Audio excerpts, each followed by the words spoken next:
देखिए, CAG report इन्होंने delay किया, दबाते रहे, हिम्मत नहीं थी कि टेबल करने का। अब बीजेपी से का आरोप अगर लगता तो ये कहा जा सकता है कि पूरी तरह से पॉलिटिकली मोटिवेटेड। सीएजी की रिपोर्ट के आधार पर मनमोहन सिंह जी की सरकार और शीला जी की सरकार को कितना बदनाम किया था मिस्टर केजरीवाल ने, वही सीएजी की रिपोर्ट अब आप फेस नहीं कर पा रहे हो। आप विधानसभा में सीजे रहिए, वहाँ पर सीएजी रिपोर्ट पेश होती है, आप उसका जवाब दीजिए वहाँ पर। आप भाग क्यों रहे हैं? इसी सीएजी के रिपोर्ट का आधार बनाया था इन्होंने। महाकुंभ तो भी दुनिया में नहीं हुई है। 66.30 करोड़ श्रद्धालुओं ने इस पे पार्टिसिपेशन किया। कोई किडनैपिंग नहीं हुई, कोई इंसिडेंट नहीं हुआ। ऑपोजिशन इसको कुछ रिवील नहीं कर पाया इस इंसिडेंट को। जितना भी उन्होंने ढूंढने की कोशिश करी और इसके अंदर खोजने की कोशिश करी, और ऑपोजिशन के पास कोई मिस इन्फॉर्मेशन फैलाने का कोई भी चांस नहीं रहा। उन्होंने एक और चीज़ कही कि काठमांडू की घटना को प्रयागराज की घटना बता के ऑपोजिशन ने काफ़ी फैलाने की कोशिश भी करी, और इससे सनातन धर्म कभी भी नहीं झुकेगा। जो भी मिस इन्फॉर्मेशन ऑपोजिशन कोशिश करी। क्या सनातन धर्म की इनकी खोज है क्या? 1980-81 की बनी भारतीय जनता पार्टी, इसके पहले सनातन धर्म था ही नहीं। इस तरह से सनातन धर्म का बहुत अनादर ये करते हैं। और दूसरी बात है कि बाहर की कोई आलोचना नहीं थी, इनका दिल्ली और लखनऊ की लड़ाई है। दिल्ली और लखनऊ की लड़ाई जो वो बोल नहीं सकते योगी। और दूसरी बात है, सच्चाई है, जो लोग भगदड़ में मरे थे उनकी संख्या छुपाई गई है और उसका ये स्पष्टीकरण नहीं दे पा रहे हैं। तो सच बात बोलना सनातन का विरोध कहाँ से हो जाता है, एक बात है। दूसरी बात है कि जो जो केंद्र सरकार का पोल्यूशन बोर्ड है, उसने कहा कि वहाँ का पानी खराब है। तो न विपक्ष ने कहा, बल्कि ये कहा जा सकता कि उन्हीं के अंदर की लड़ाई हो। अब वो नाम नहीं ले पा रहे हैं केंद्र का कि कौन उनके पीछे पड़ा हुआ है, तो ठिकरा जो है विपक्ष के ऊपर फोड़ रहे हैं। विपक्ष क्या इंतजाम के बारे में नहीं बोलेगा? लोगों की समस्याओं के बारे में नहीं लोग बोलेगा? पानी खराब है, वो आधार उसका अपना खुद का नहीं है, केंद्र सरकार के एजेंसी का है। क्या उस नहीं बोलेगा तो क्या करेगा? इससे इसको इसमें सनातन को क्यों ढाल की तरह हर जगह पेश कर देते हैं? ये ढाल बन गया है सनातन। बेरोजगारी की बात करो, सनातन विरोधी हैं।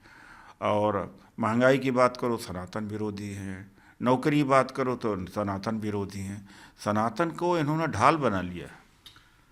बात करते हैं महाकुंभ की।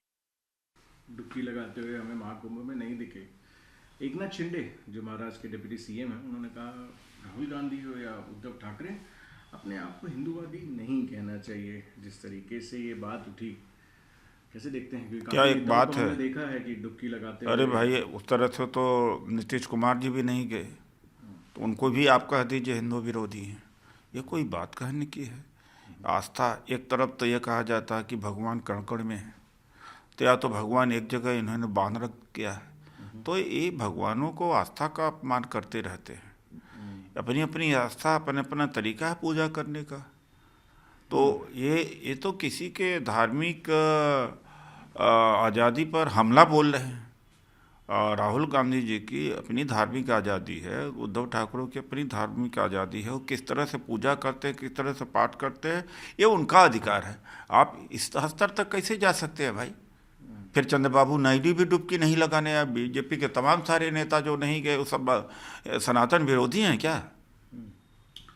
बात कर लेते हैं सर टीम के पेरेंट्स। उन्होंने कहा कि हमने सीबीआई डायरेक्टर को बताया है क्या फाइंडिंग्स रही है सीबीआई की, और डिपोजिशन जो सीमा पहुंचा ने दी थी। और दो डायरेक्टर ने एश्योर किया है कि जस्टिस मिलेगा, मगर उन्होंने कुछ चीज़ें और बताई हैं जो फैमिली थी कि कॉन्स्पिरेसी हुई है, हमें उनकी बेटी का डेथ सर्टिफिकेट नहीं मिला है, एंड संदीप घोष को भी पनिश करना चाहिए था। और कोलकाता पुलिस ने सही समय पे और सही तरीके से इन्वेस्टिगेशन नहीं करी है, ये आरोप लगाया गया और एक बहुत बड़ा ये इशू भी था।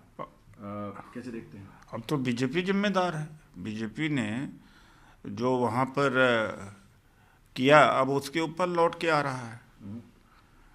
तो अब तो यह नहीं है कि स्टेट गवर्नमेंट की एजेंसी ट्रुथ को दबा रही हैं। अब तो केंद्र की एजेंसी है, मोदी जी जाने, मोदी जी से सवाल पूछे, क्यों नहीं वहाँ के डॉक्टर आकर के केंद्र सरकार में मोदी का घेराव करते, क्योंकि सीबीआई उनके अंदर में है। बात कर लेते हैं ममता बनर्जी। बंगाल में उनके जो वोटर लिस्ट है उसको हटाया जाने की जो बात है उसको उठाया है, क्योंकि जो बाकी जगह चुनाव हुए थे हरियाणा में, गुजरात में और अब दिल्ली में भी उस चीज़ के बारे में ध्यान देने की ज़रूरत है। बीजेपी महाराष्ट्र हरियाणा दिल्ली में तो जीती है उस तरीके से, मगर लोगों के पास ये रिस्पॉन्सिबिलिटी अब बीजेपी को भी हराना है और फिर से टीएमसी को बंगाल में जिताना है। जिस तरीके से वोटर डिलीशन की जो बात थी, एडिशन की और डिलीशन की बात थी, आप इस मुद्दे को कैसे देखते हैं? क्योंकि चुनाव का परिणाम इससे कहीं ना कहीं इम्पैक्ट कर रहा है। आरोप भी कांग्रेस ने बहुत लगाए हैं। नहीं, कांग्रेस ने ही लगाए, सीपी ने भी किया और शरद पवार ने भी किया और दलों ने किया, कांग्रेस ने किया। मायावती जी ने ममता जी ने साथ नहीं दिया, लेकिन एक बार उनको भुगतना पड़ेगा। और इस समय साथ देना चाहिए था जब राहुल जी ने सवाल को उठाया था महाराष्ट्र के चुनाव में कि लोकसभा और विधानसभा के अंतराल ये 39 लाख वोट कैसे जोड़े गए और कहाँ से जोड़े गए। अब जब जोड़े गए तो उनका डिटेल दिया जाना चाहिए, इलेक्शन कमीशन डिटेल नहीं दे पाया। तो मुझे लगता है कि अगर वही मेथोडोलॉजी इन्होंने अडॉप्ट किया हरियाणा का और महाराष्ट्र का बीजेपी और चुनाव आयोग के साथ में साठगांठ करके, तो बंगाल इस बार नहीं जीत पाएंगे, क्योंकि महाराष्ट्र का चुनाव जीत ही नहीं सकते थे जिस तरह से हुआ वो, और हरियाणा का चुनाव नहीं जीत सकते थे।